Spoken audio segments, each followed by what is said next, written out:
L'interprétation du Saint-Esprit du livre des Éphésiens. Chapitre 1. Je te salue. Je suis venu t'enseigner ce que tu es devenu désireux d'apprendre. Béni sois-tu dans ton apprentissage, car tu es en train d'apprendre qui et ce que tu es. Tu as été choisi pour être le Fils de Dieu quand tu as été créé.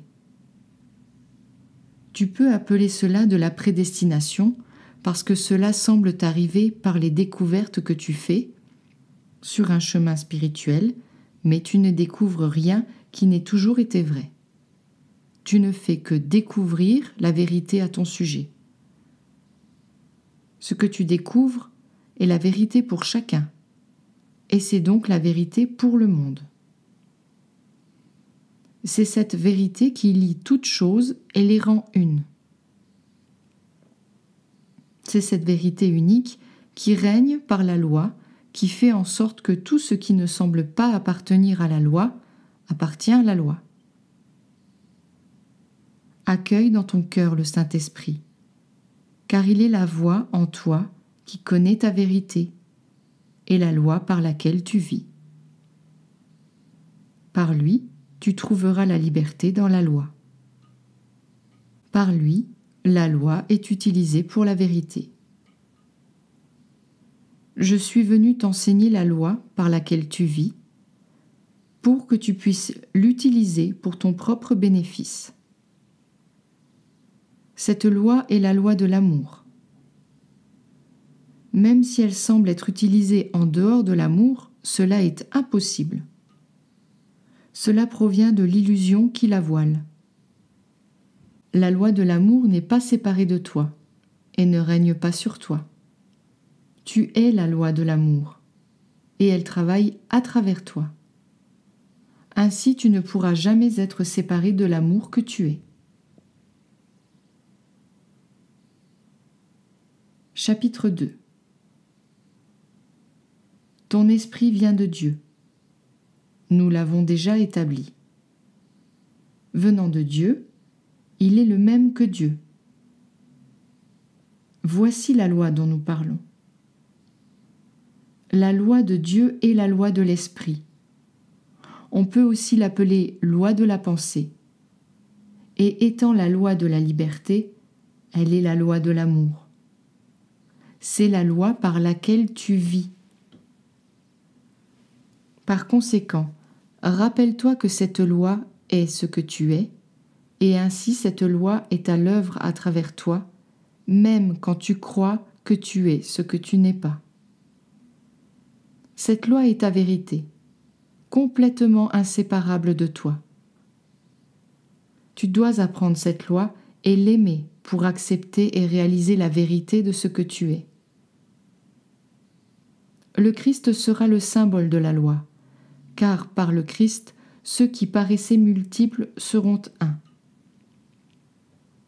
Par cette loi, ceux qui paraissent former une multiplicité sont un. Et en fait, ils ont toujours été un, car la loi les lie entre eux. C'est vrai que le Christ est la pierre angulaire sur laquelle la fondation et le bâtiment sont construits. C'est pourquoi tout est un. C'est parce qu'on ne peut construire ce que l'on construit par aucun autre procédé. Appelle cela accord ou contrat, mais ce n'est pas un contrat. C'est la loi de la vérité dans sa nature. Mais de ta perspective à toi, cela semble être un contrat scellé par la loi de l'amour. Voilà le contrat qui est aussi la loi. Tout ce que tu es, tu l'es par la création. Tout ce que tu deviens, tu le deviens aussi par la création. De cette façon, la pensée est vivante et elle sert ta force créatrice à travers tes frères qui te servent comme tu les sers. Ce n'est pas un contrat conscient, donc il peut sembler amener malheur et conflit. Mais tout ce qui se trouve en surface est illusion. En vérité, tu demandes à ton frère par ton esprit, et ton frère te répond exactement comme tu l'as demandé. Ceci est la loi de la création, qui est utilisée mais mal comprise. Je suis venu t'enseigner ce que tu fais, pour que tu puisses choisir de faire ce que tu fais pour l'amour et le bénéfice de tous. C'est une étape de plus vers la reconnaissance de ta vérité. Accueille la bonne volonté de pratiquer cette étape avec honnêteté et en conscience avec moi.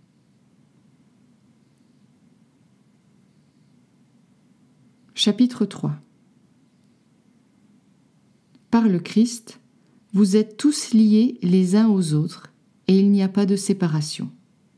C'est la loi de l'amour. C'est ce que tu es. Tu ne peux te séparer d'elle.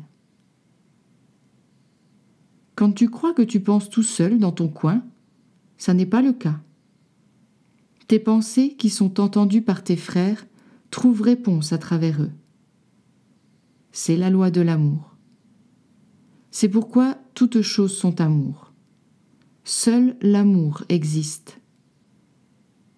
Chaque expérience qui t'est donnée est sans équivoque le cadeau de l'amour donné en réponse à ta demande d'amour.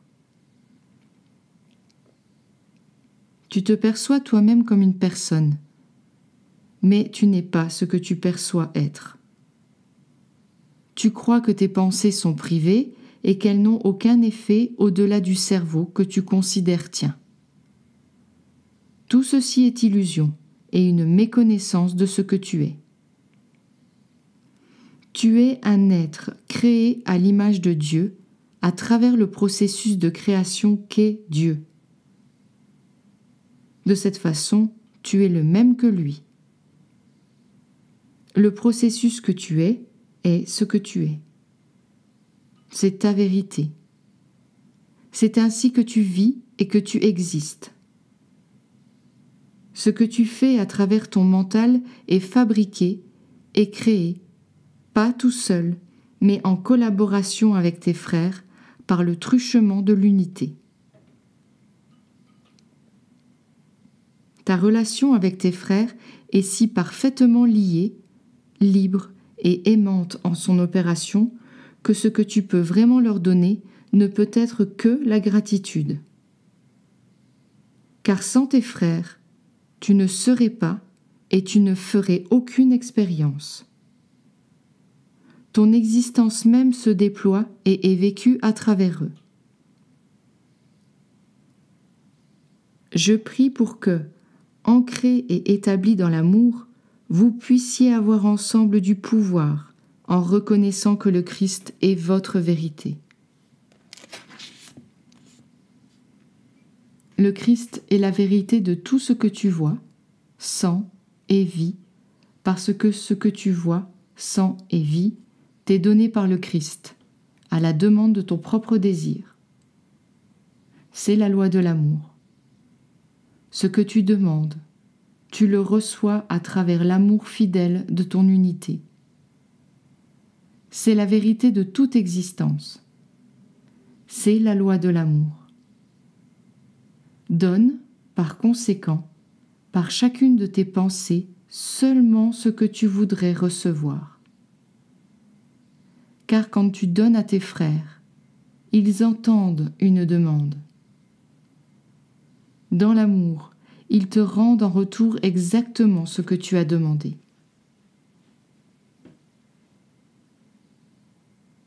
Chapitre 4. Il y a un esprit mental et un esprit, et donc il y a un corps dans le Christ. Ceci signifie qu'il n'y a pas de séparation entre la pensée et les faits. Tout est un au sein du Fils de Dieu. Par conséquent, donne comme tu voudrais recevoir. Donne à l'esprit mental ce que tu voudrais recevoir de l'esprit, puisqu'ils sont un. Ce que tu donnes, tu dois le recevoir, parce que l'esprit est l'esprit. l'Esprit est le grand receveur, et l'Esprit, lui, le grand donneur. Mais l'Esprit, avec un E majuscule, reçoit comme l'Esprit, minuscule, reçoit, et l'Esprit délivre comme le fait l'Esprit. L'Esprit et l'Esprit sont un, donc ils écoutent en tant qu'un et délivrent en tant qu'un. Toi et tes frères, vous n'êtes pas séparés d'eux, donc vous écoutez et délivrez comme ils le font. Imagine un corps, écoutant en tant qu'un et délivrant en tant qu'un, et tu comprendras le Christ. Il est un corps qui opère et fonctionne dans l'unité. Jamais le corps n'est séparé ni de son esprit minuscule, ni de son esprit majuscule. Il n'y a pas de séparation dans le corps du Christ. Le corps fonctionne avec un vrai et unique désir. Le désir du Christ est de se connaître lui-même et de se livrer soi-même à soi pour que le soi puisse se connaître lui-même. Le corps s'éveille à son vrai désir pendant que les réminiscences d'une pensée passée semblent encore agir. Mais cette vieille pensée n'est pas le vrai désir et ne l'a jamais été. Elle n'est qu'un jeu qui s'est joué en vue de faire une expérience.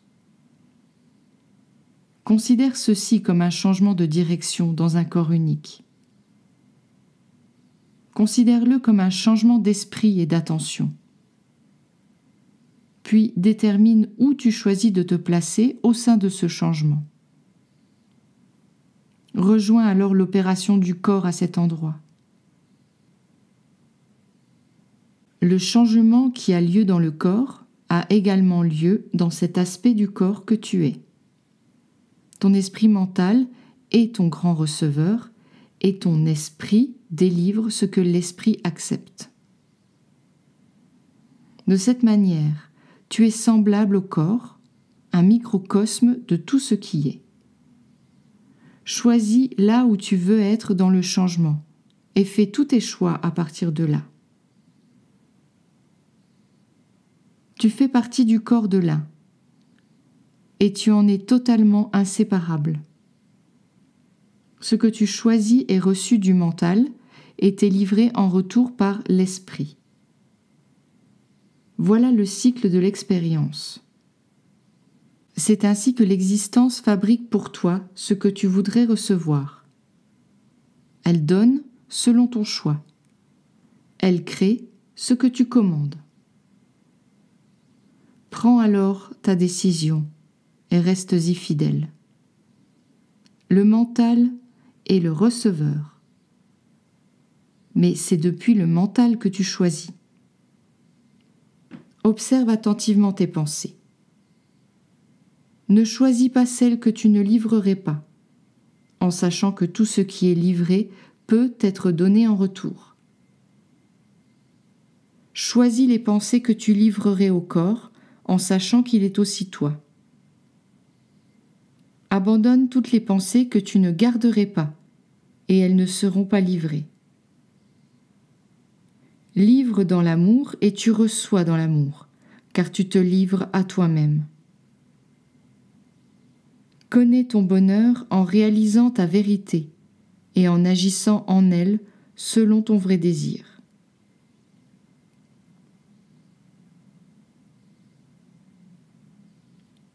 Chapitre 5. Soyez les imitateurs de Dieu signifie « Sois attentif à ce que tu fais ». Connais ton objectif. Laisse ton objectif diriger chacune de tes pensées par le désir de ne connaître que ton soi. L'obscurité est du passé, parce que l'obscurité est issue de pensées passées, lorsque tu ignorais ton soi. Maintenant que tu sais, observe l'obscurité avec de nouveaux yeux. Regarde l'obscurité comme du passé, comme le résultat de pensées passées qui te sont réfléchies en retour. Choisis de ne plus faire l'expérience du passé. Choisis maintenant une expérience différente, et c'est une expérience différente qui te sera donnée. Choisis maintenant de connaître l'amour, en étant l'amour, et c'est l'amour qui te répondra. Voilà le cycle d'expérience que tu vois. Tes pensées passées se trouvent à présent devant toi. Elles te sont réfléchies parce qu'elles sont venues comme tu l'as demandé. Sois reconnaissant pour le processus que tu es. Sois reconnaissant pour tout ce qu'il est et qu'il t'enseigne, car il t'enseigne clairement ce que tu es. Remercie d'avoir appris et ne redoute pas le passé. Ce n'est qu'un simple reflet. Maintenant, réalise ta vérité et tout ce qu'elle représente pour toi. Projette la lumière pour que la lumière puisse revenir te bénir. Projette la lumière parce qu'elle est le reflet de ta vérité. Projette la lumière car elle est l'expression de ta joie et que tout ce que tu désires donner ou demander à présent est la joie, car la joie est la seule chose nécessaire. Le processus que tu es, en conjonction avec tes frères, est un processus établi pour la joie. Et donc c'est un processus que tu utiliseras dorénavant pour déployer la joie. Sois reconnaissant pour ta vérité. Sois reconnaissant pour tes frères qui te reflètent ta vérité par la vérité de ce qu'ils sont. Va vers eux et aime-les dans la joie et la gratitude pour la vérité. Apprends-leur qui ils sont par ton amour pour eux. Car c'est à travers toi qu'ils expérimentent, comme c'est à travers eux que tu expérimentes. C'est donc à travers toi qu'ils verront leur vérité, tout comme tu l'as découverte à travers eux.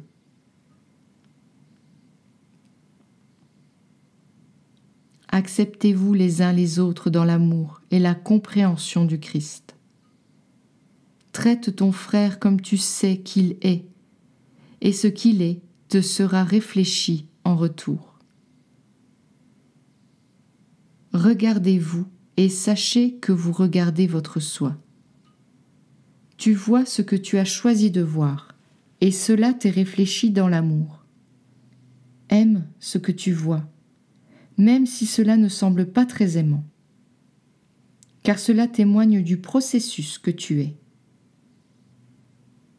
Accepte ta vérité en acceptant ton processus en gratitude.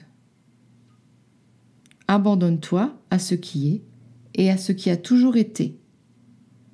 Aime le corps Christ qui est ton soi et sois reconnaissant de ce qu'il est. Par l'amour, le corps connaît l'amour. Et par la connaissance de l'amour, il en vient à se connaître lui-même.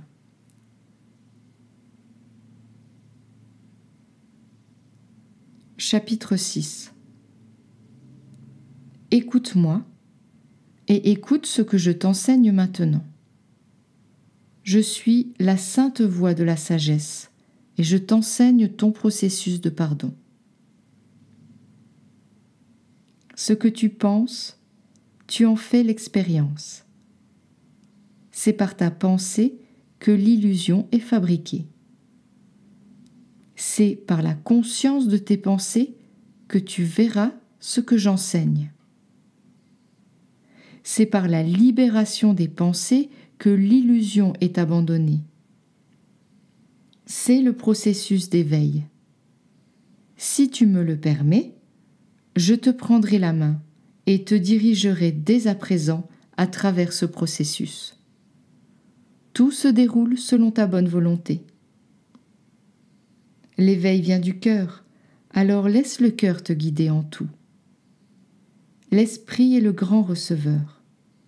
mais par le cœur, trie tout ce que tu reçois. Laisse le cœur et l'esprit donner ensemble à l'esprit, pour qu'ainsi le livreur reçoive toujours à travers le cœur. Laisse le cœur être le test de tout ce qui est reçu, et tu ne livreras qu'à partir du cœur. Donne comme tu souhaiterais recevoir. Laisse ce rappel guider ta décision de livrer par le cœur. Car ce que tu donnes, tu le recevras. Dans le processus de Dieu, il n'y a pas de favoritisme. Le processus est toujours le même. C'est un processus visant la liberté. Par la liberté, ce que tu reçois est demandé par ce que tu donnes. L'Esprit est le grand délivreur. Je te demande de te rappeler de ceci. Tu es le Fils de Dieu. La coercition ne peut t'influencer. Tu peux décider ce que tu veux, demander ce que tu veux, et tu recevras ainsi. Observe alors ce qu'il y a dans ton cœur. Sache ce que tu veux vraiment avant de demander. De cette façon, tu ne recevras que les bénédictions de ton vrai désir qui vient de Dieu. Chaque pensée que tu acceptes avec désir est une prière. Chaque prière trouve sa réponse par Dieu, exactement comme tu l'as demandé. Sois donc attentif à ce que tu demandes. Observe-toi et connais-toi toi-même tout en observant. Prie aussi pour tes frères dans le vrai désir de ton cœur. Car en demandant pour eux, tu reçois. Et ce que tu demandes t'est donné. Ce que tu vois est le retour de tes prières. Tu sauras, par ce que tu vois, ce que tu as demandé. Si tu n'es pas joyeux de ce que tu vois, demande autrement à Dieu en te rappelant qui tu es et comment tu demandes. Tu reçois toujours comme tu as demandé. Observe alors ce que tu demandes. Je te bénis. Selon ton choix, les bénédictions que tu connais, tu les recevras. Amen.